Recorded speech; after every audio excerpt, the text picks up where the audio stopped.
Assalamualaikum warahmatullahi wabarakatuh. Fahamdani Rabbina khosana bi Muhammadin wa angkutna min zulmatil jahli wa tayajir.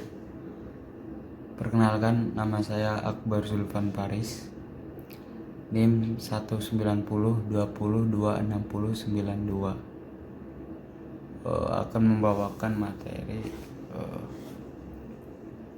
berupa sejarah-sejarah Undang-Undang Dasar dari tahun 1945 sampai 1950, dan tidak ketinggalan pula Ibu Arina Hukmu yang saya hormati selaku dosen mata pelajarannya. Langsung saja kita masuk ke materi pertama, yang dimana yang pertama materinya yaitu sejarah Undang-Undang Dasar 1945. Di sini dalam sejarahnya itu Undang-Undang 1945 dirancang sejak 29 Mei 1945 sampai 16 Juni oleh BPU PKI, atau dalam bahasa Jepangnya biasa dikenal dengan Dorikushi Zumbi Sokai, yang beranggota 21 orang, yang diantaranya itu Pak Soekarno dan Mohatta sebagai wakilnya. Dengan 19 orang terdiri dari 11 orang dari Jawa, 3 orang dari Sumatera, dan masing-masing 1 dari Kalimantan. Jadi terdiri dari 21 orang dari Kalimantan, Maluku, Sunda. Kita lanjut. Di sini BPU PKI ditetapkan berdasarkan maklumat nomor 23 bersamaan dengan ulang tahun Tenno Heka pada 29 April 1945. Latar belakang terbentuknya Konstitusi Undang-Undang Dasar 1945 itu yaitu bermulanya dari janji Jepang untuk memberikan kemerdekaan. Janji tersebut antara lain yang berisi, sejak dari dahulu sebelum pecahnya peperangan Asia Timur Raya, Dai Nippon sudah mulai berusaha membebaskan bangsa Indonesia dari kekuasaan pemerintah Hindia Belanda.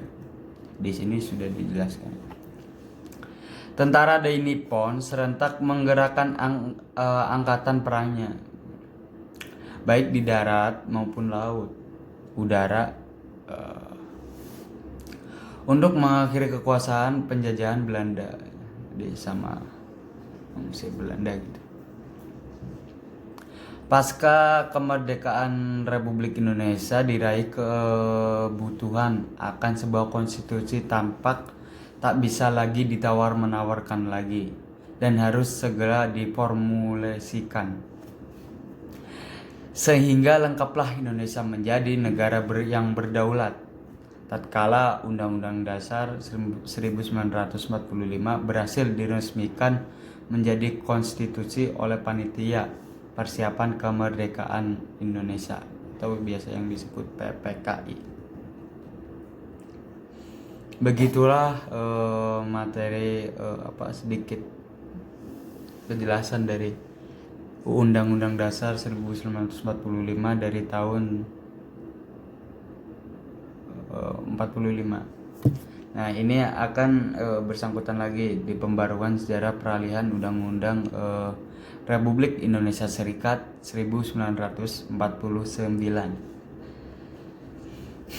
yang berperiode 27 Desember 1949 sampai dengan 17 Agustus 1950. Nah, di sini dijelaskan penetapan Konstitusi Republik Indonesia Serikat, berarti perjalanan negara baru Republik Indonesia ternyata tidak luput dari rongrongan pihak Belanda yang menginginkan untuk kembalinya berkuasa di Indonesia. Jadi kita bisa nangkap bahwa adanya Indonesia, Undang-Undang Dasar Republik Indonesia Serikat itu adanya dorongan dari penjajahan Belanda ingin menguasai kembali. Nah, di sini dijelaskan lagi. Akibatnya Belanda mencoba untuk mendirikan negara-negara seperti negara Sumatera Timur, negara Indonesia Timur, dan sebagainya gitu. Sejalan dengan usaha Belanda tersebut, maka terjadilah agresi Belanda satu pada tahun 1947 dan dua agresi pada tahun 1948. Dan ini mengakibatkan diadakannya KMB yang melahirkan Indonesia Republik Serikat. Jadi itu. Sehingga Undang-Undang Dasar yang seharusnya berlaku untuk seluruh negara Indonesia itu hanya berlaku untuk Undang-Undang Dasar Republik Indonesia Serikat saja.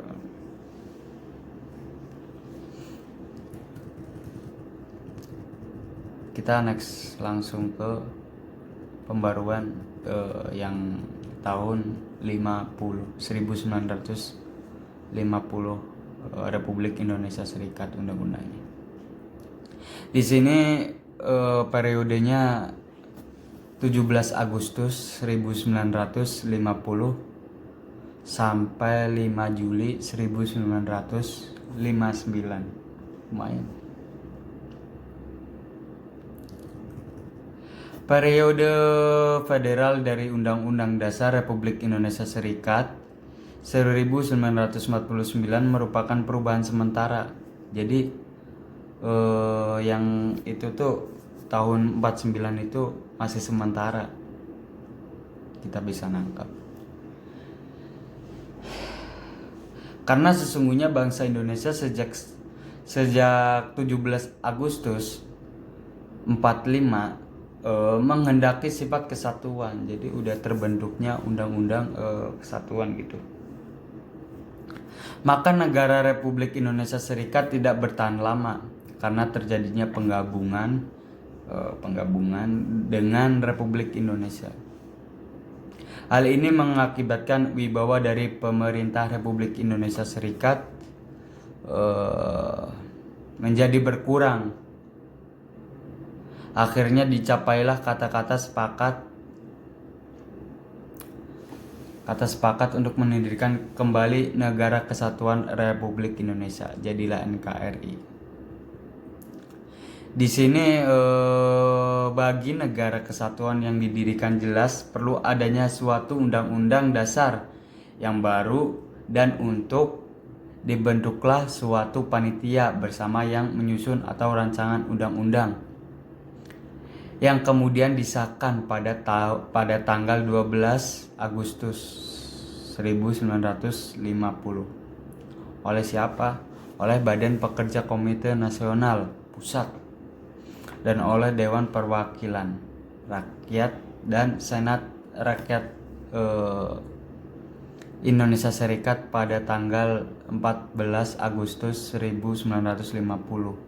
Berarti juga dari pusat dari Indonesia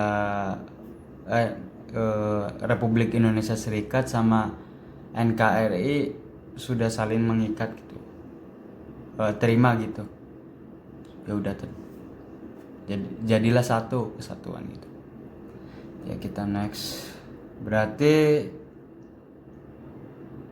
ini pada tanggal 14 tadi tanggal 12, ini pada tanggal 14 lah, tanggal 14-nya Agustus 1950 berlaku Undang-Undang Dasar baru itu pada tanggal 17 Agustus 1950.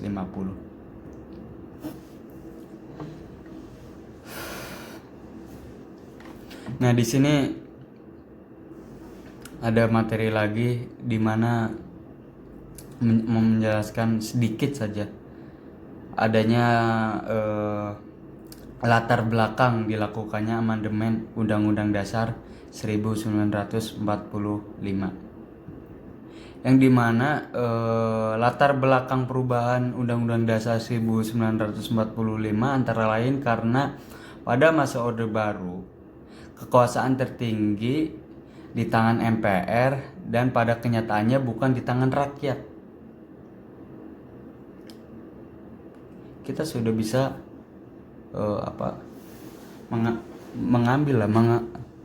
menangkap dari isi tersebut. Pada kenyataannya bukan di tangan rakyat. Dan kekuasaan yang sangat besar pada presiden, adanya pasal-pasal yang terlalu luas.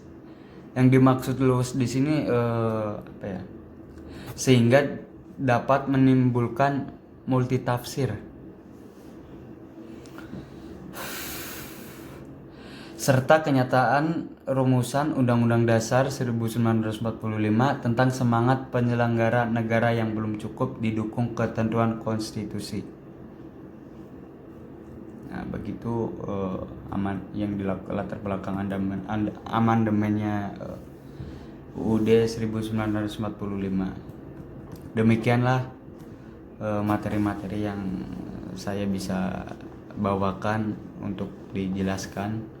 Kurang lebihnya mohon maaf. Ihdinas siratal mustaqim. Wassalamualaikum warahmatullahi wabarakatuh.